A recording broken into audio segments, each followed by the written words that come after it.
My name is Mike, and I was on my way to visit my girlfriend, Florida, in a small town in Los Angeles. The sun was setting, and I decided to take a break at an old gas station along the way. Little did I know that this seemingly routine stop would lead me into a nightmarish encounter with the supernatural. As I pulled into the gas station, I noticed the worn-out sign that read Michael's Gas and Market. It seemed like a regular place, with a small market inside, offering snacks, drinks, and other essentials. I parked my car by the pump, ready to fill up my tank and grab a bite to eat. As I entered the market, I noticed an older man behind the counter. He greeted me with a warm smile, introducing himself as Michael, the owner of the gas station. There was something peculiar about him, an air of familiarity that I couldn't quite place. I shrugged it off, attributing it to my fatigue from the long drive. I grabbed a few snacks and headed to the counter to pay for my purchases. As I handed Michael the money, he looked at me intently, as if studying my face. It was then that it hit me. Michael, the man standing before me, was the same Michael who had died in the town 15 years ago. My heart skipped a beat, and I felt a cold shiver run down my spine. I had heard stories about the ghost of Michael, who supposedly haunted the town since his untimely demise. But here he was, standing in front of me, as real as ever. Trying to hide my unease, I asked casually, "You're the owner here, right?" "Michael?" He smiled, confirming my suspicions. "Yes, that's right. Michael. Welcome to my gas station." I couldn't believe what I was witnessing. The man before me was a ghost, but he seemed so alive, so normal. Was I losing my mind, or was this some sort of elaborate prank? I decided to play along and asked for the gas pump. Michael nodded and handed me the pump, watching me closely as I went outside to fill up my tank. As I pumped the gas, my mind was racing with fear and confusion. How could a ghost be running a gas station? Returning to the market, I saw Michael still behind the counter, his eyes never leaving me. I decided to confront him, to understand what was happening. "I've heard stories about you, Michael. They say you died 15 years ago. How can you be here, running this gas station?" I asked, my voice trembling. Michael's smile didn't falter as he replied, "You're right. I died years ago, but I never left this place. My spirit is bound to this gas station, and I continue to watch over it, serving travelers like yourself." I couldn't wrap my head around what he was saying. A ghostly gas station attendant was beyond anything I could have imagined.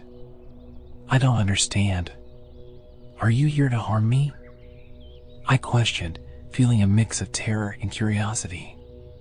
Michael's expression softened. "No, I mean no harm. My presence may be unsettling, but I am not here to hurt anyone. I have unfinished business here, and I continue to keep this gas station running as I did in life." Still in shock, I thanked him and hurriedly left the gas station. As I drove away, I couldn't shake the feeling that I had witnessed something otherworldly, something beyond explanation. The encounter with the ghostly gas station attendant left me with more questions than answers. I couldn't deny what I had experienced, but it challenged everything I thought I knew about the world. That night, as I finally reached my destination, I couldn't help but wonder if there were more mysteries hidden in the small town of Los Angeles, waiting to be uncovered by unsuspecting travelers like me. My name is Steve, and it was a chilly evening when I found myself driving alone on a deserted road. My fuel gauge was dangerously low, and I needed to stop at the nearest gas station to refuel and grab a few things to eat. Little did I know that the ordinary pit stop would turn into a night of unimaginable horror. As I approached the old gas station, its flickering neon sign offered a dim and eerie glow. It wasn't one of those fancy stations owned by large companies, but it was the only option for miles. Despite its quaint appearance, I decided to stop there, hoping it would have what I needed. I parked my vehicle near a rusty pump and noticed the station's sole attendant, a middle-aged man named Richard, as his name tag suggested. He had a distant look in his eyes that I dismissed as weariness from a long day's work. I stepped inside the small convenience store attached to the gas station. The shelves were filled with a limited selection of snacks and essentials. The interior was dimly lit, and a slight draft made me shiver. I grabbed a few snacks, a bottled drink, and made my way to the counter to pay for my purchases. As I approached Richard, he looked at me with an odd intensity, and I felt a chill run down my spine. Ignoring my unease, I greeted him with a smile and handed over my items. But the conversation took an eerie turn. "Do you ever wonder if there's more to this world than what we see?" Richard asked, his voice distant and almost haunting. I chuckled nervously, unsure of where this conversation was heading. "Well, sometimes, I guess. But right now, I just need to fill up my tank and get back on the road." Richard's gaze intensified, and his demeanor seemed to change. "There are whispers in the darkness, you know. They tell me things I can't explain," he muttered, looking around as if someone was watching us. My unease escalated, and I quickly paid for my items, eager to leave the unsettling atmosphere behind. I stepped outside and began pumping gas into my vehicle. The eerie silence of the night enveloped me, and I couldn't shake the feeling that I was being watched. As I filled my tank, I heard strange noises coming from the gas station. Faint whispers seemed to echo in the wind, and the shadows danced in unsettling patterns. My heart pounded, and I couldn't help but glance nervously over my shoulder.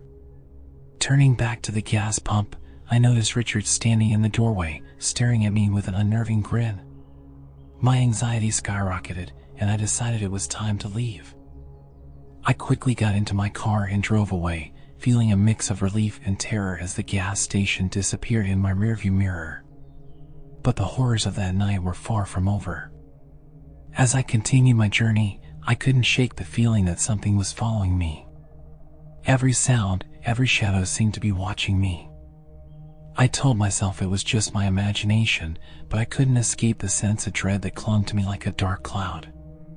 Eventually, I arrived at my destination, trying to shake off the fear that had gripped me at the gas station.